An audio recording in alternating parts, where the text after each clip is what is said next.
Hi, I'm here in Santa Barbara with Tony Krock, and he's going to give us a demonstration of cutting an agave in half so it produces pups. All right, let's do it. Yes, my name's Tony Krock, and this is the greenhouse of Krock Nurseries.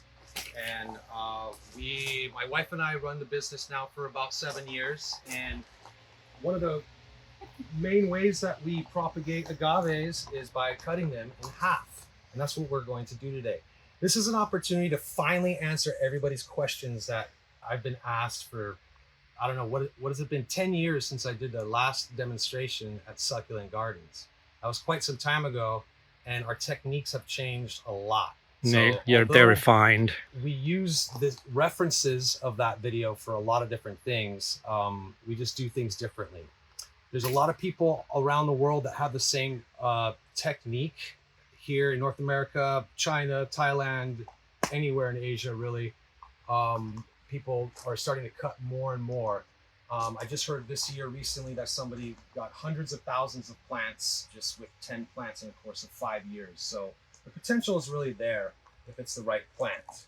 And so other ways that our agaves are propagated in this manner, which is vegetatively, is some people will actually behead the agave. They'll take either a sharp wire and cut the head off. And the reason they do that is they can actually take the top of the head and reroot it. Mm-hmm. Therefore, you're saving the mother plant.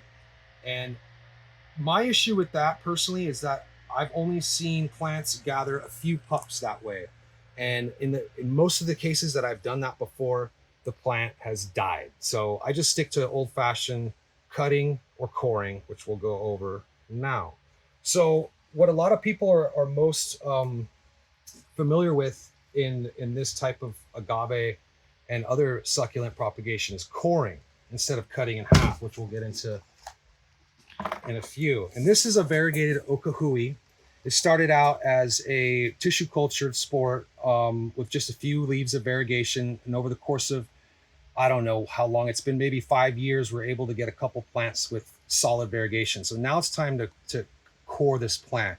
And the reason why I'm coring this and not cutting it is that it's a little small to cut. The center is smaller, than this chunky one. The heart of the plant isn't really nice and thick. So I'm just going to core this really gently.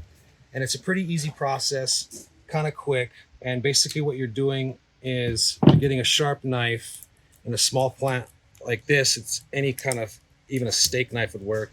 And if I can get my hands in there without cutting them up, I usually just cut the tip of the growth off of the agave. That way you can automatically see the inside there. Okay. And we're just going to dig out some of the center there. And I just kind of pry open the leaves that are still left in there. And you want to kind of try to get all that junk out of there and go pretty darn deep. A lot of times the plant will grow back if you don't go deep enough. Instead of making pups. Yeah.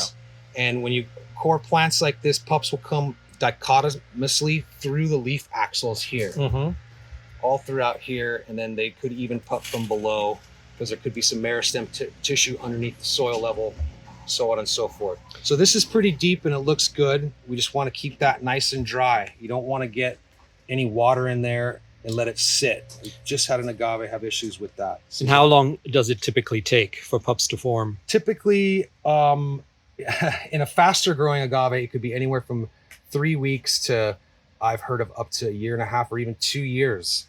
A friend has one that just had started pupping. But we should see some pups on this within a month.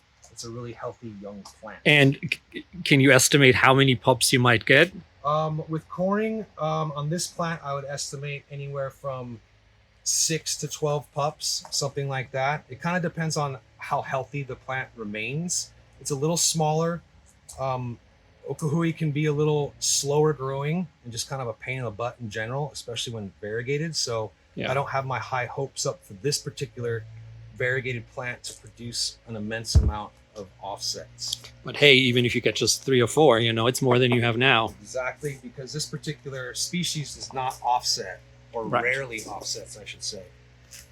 And this now, is this is how we're going to get into cutting the agaves now, and that's where we actually kind of do the same thing, but we're taking the agave and cutting it directly in half, and that goes from the top all the way down through the roots, and then separating the two sides and planting them in new containers. It's kind of like a head of cabbage that you cut in half. Exactly. As you make coleslaw. And so in this plant was grown from seed. It was started in 2019, and we cut it in March. I'm sorry, in 2019. And so that makes it 5 years old, and it's a selected clone, just kind of has unique features to it, really white spines, somewhat of a compact shape. So we decided that we're going to go ahead and propagate it. Yeah, it's a super cool plant. And we've propagated dozens and dozens and dozens of Titanota and Oteroi, if you will, in this manner with really good success. And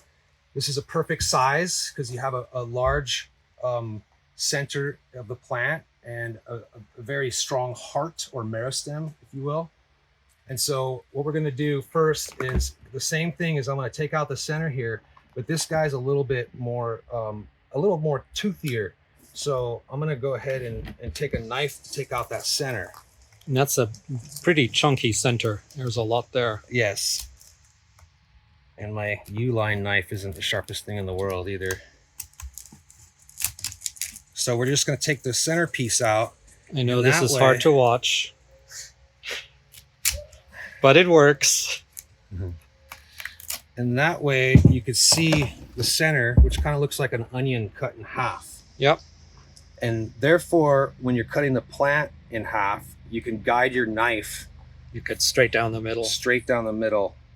And so from here, what I like to do is I'll unpot the plant to expose the root ball. There she is. Nice healthy roots on this plant. Yep. And that's always a good sign when you're going to chop something in half, for sure. And we'll do this over here just so we can see everything. And now choose your weapon. In this case, I have, I think, an Amazon special. It might have been 20 or 30 bucks, but mini machete. Mini machete keeps a good razor sharp edge for a few cuts, and then I got to sharpen it again. But so on this case, I look at that center part and I try to find a good place where I can put the knife, as well as a good place where I'm going to go ahead and go through the center. Yeah. So being pretty sharp, I'm just going to go right about there. And first I get through those leaves, because it's hard to guide the knife when you're cutting through these leaves. Those are tough leaves. They're fibrous. They're really fibrous, but it's a pretty sharp knife. It's not, I've had better. And so once I get towards the center, the meristem, the growth point where the leaves come out of the agave, that's where it's really important to line the knife up to where you're going through the center and also through the center of the root ball, because you want to cut the root ball right down the center as well. Find that center. Use brute force. And a sharper knife would be better. That looks pretty good. I'm going to bring the knife back up there and start cutting through the roots.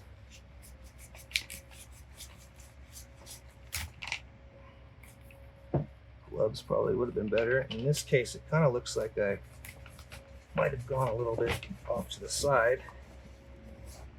But here's the reveal of your cut agave.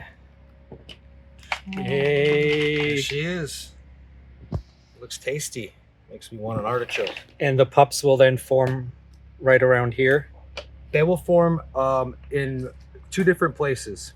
In the leaf axils, like we talked about in the cord plant, as well as along this meristem here. Okay, all the way down. And sometimes they come out of the meristem area in here first, and sometimes they come out the back. Sometimes they do both.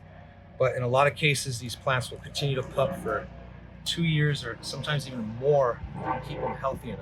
And this is a species that you've worked with extensively, so you know what the behavior will be. Absolutely. So how many pups do you think you'll get from each half? It's with a plant with this size, with this much vigor, I could guarantee that there's going to be at least a dozen, probably more like 2 dozen, up to 30 if it lasts 2 years. Wow, that's amazing. And so from this point, we have two halves. You can see I kind of, on this side, the roots are a little bit small. You still got a lot of roots there, so this plant is gonna be totally fine.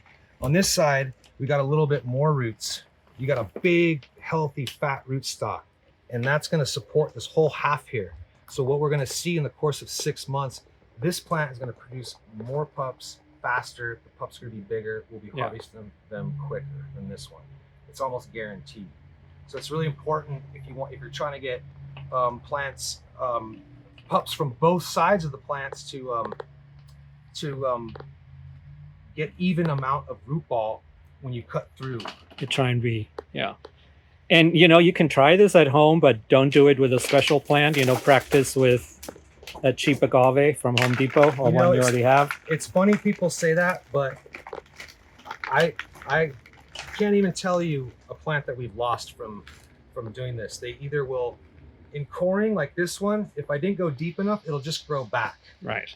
And if I go deep enough, then it'll produce pups. If you leave it out in the rain and it's cold, it'll die. So, if you keep it healthy, it should do fine. I really encourage everyone. So here we have the half. And what I like to do here is to encourage the pups to come out. A lot of people that I know that have cut plants like this, they'll leave it as is. And it's also a good idea to put a little bit of dusting of fungicide on this, which we don't do and don't really have too many problems with it, but something like sulfur dust is available everywhere, super easy. But this is the area where the leaves come out right here and the meristem meet.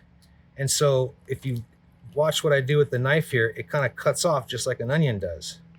But under here, it won't, because that's the growth point. So you're removing basically just the leaves, immature leaves that haven't come out. Immature leaves, that's just to get in there. And also, if they're just not necessary, they're just going to fold over. And then in the meristem area, I'll wedge out just a tip here.